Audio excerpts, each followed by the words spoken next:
Hi guys, it's me, Andrea. Okay, so this is part 3 of my art exchange with Mieke. And when you watched the last video, you've seen this background. As I said there, I will use this for the third piece, and that's what I do. I liked this colors so much, this orange and pink and turquoise, that I thought I want to do something with it. I'm stamping here a bit, the script stamp in the background, and then I start straight away to draw. You won't see what it is at the moment with my pencil here, but it will be a frog. One of these green things, we call them Laubfrosch.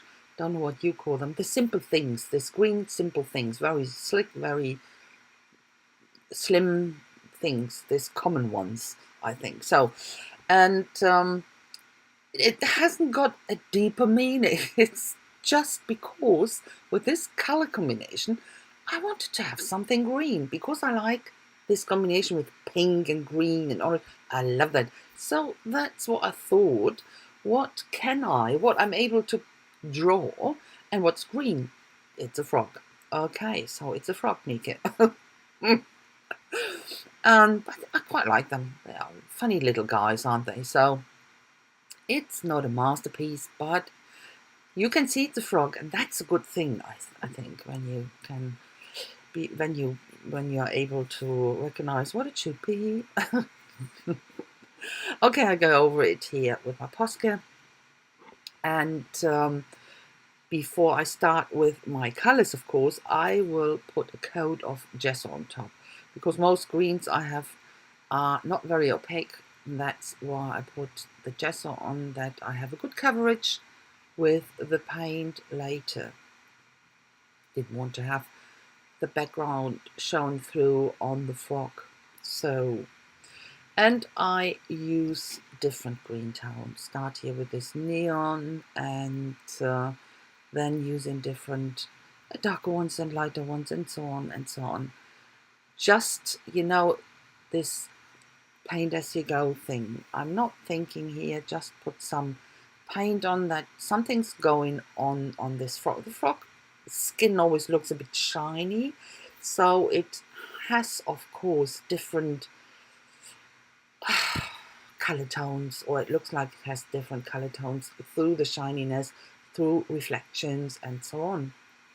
And that's what I'm trying to achieve here. Yeah, it's a struggle, but I go there. I get there. I will get there. Okay, I have to use the Posca for some lines, for a bit of darker shadings here. But yeah, it's always back and forth, isn't it? You put some color on, then you have to go over the lines again, and so on. But that's the process. I really like this fuzzing around, this fiddling, this. I love it. That's something I really like.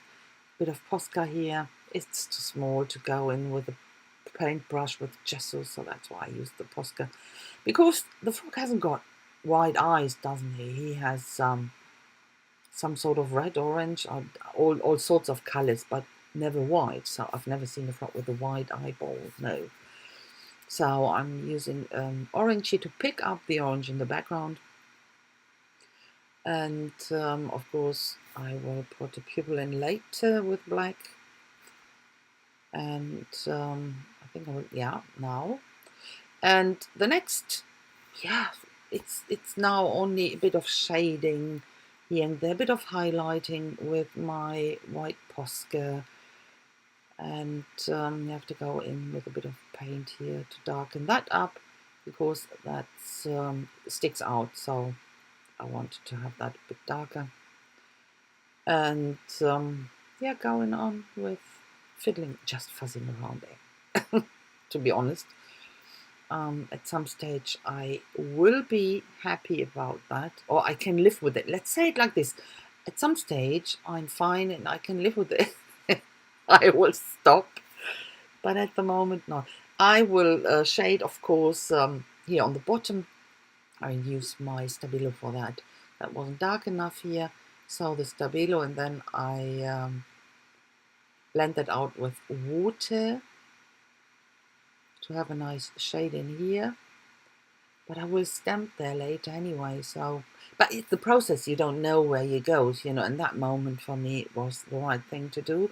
Didn't think about stamping there, that comes later. And I thought, he's sitting around there, nothing to do, staring into the nowhere. And I thought it's really funny to stamp a fly, that he has something to stare at. But the fly is not very visible, so I'm fuzzing around with the fly. First with a bit of Posca, but that was too white, and you know that, you know, it's too white, it's too dark, it's too light, it's too whatever. So and then you're starting fuzzing and fiddling again. No, not that much. I don't want, I won't go crazy about this one.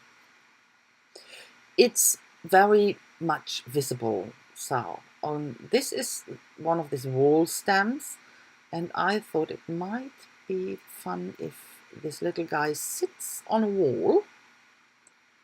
That's what I stamped down here, and it makes it complete, doesn't it? So I cut that to size, and then I thought, after I cut it, because around or the edges were pretty white, and when I cut them off, I realized there was a lot of white missing. And that's why I used my dry brush here, put some gesso on top, use a bit of my fingers a bit as well, and put some white back. And that's what the page needed. And of course, what always works is splattering with white and covering up here my masterpiece and splatter. Okay, I put this tongue in later, and it's just, yeah, it's just a tongue. I put some white gesso down, and now I colorize it here with my pit pens. You know, I thought, this little guy, he's sitting there doing nothing, staring at this fly. At least I wanted to give him a chance to get it, so who knows?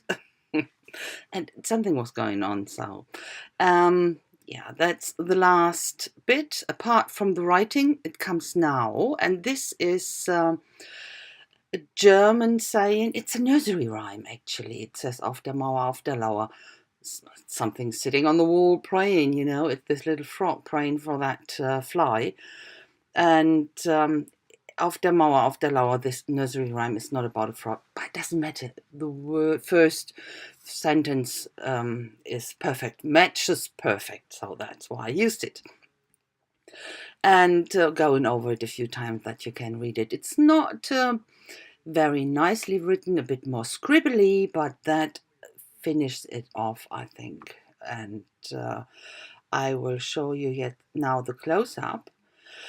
And I will show you, I think I will show it in the close-up already with, I will frame it in a passepartout, in a cutout, window cutout. And I will leave it in there. And that's it. For now, I say thanks a lot for watching, guys. I hope you like it, but I had a lot of fun doing this 3 pieces, and I'm wondering which piece Mieke will choose. We will find out soon, and I will actually stay tuned. At the end, you will see my birthday gift. I promise you on Monday I will show it to you, and I will show it at the end. Some after the pictures are coming now, and at the end you will see what I got. So thanks again for watching, guys, and I hope I will see you soon. Don't forget to leave a thumbs up if you like it, and even a comment. That would be fantastic. And I will see you soon next week. Have a fantastic time, guys. Bye bye. Thanks a lot. Bye bye. Bleibt noch dran. Ich zeige euch noch, was ich zum Geburtstag bekommen habe von Mieke. Seht ihr jetzt nach den Fotos. Vielen Dank fürs Schauen. Ich sehe euch bald wieder, hoffentlich. Bye bye. Ciao, ciao.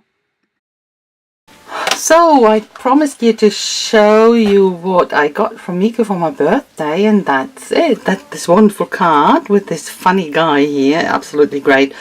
Don't wonder about that. That was me. That wasn't her. So there was a few splatters of water on. I'm really sorry about that, but I have to correct that at some stage. So that was me, and quite like this guy.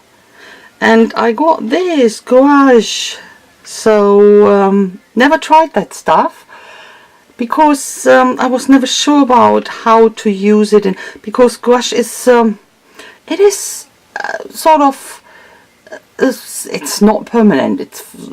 But it's not watercolor. But it's not acrylic paint neither. So, but I think that's a good way to start it or try it. So that's a really fantastic idea, and I thank you a lot, Mieke. So that's it, guys. Bye bye. Have a nice time. Bye.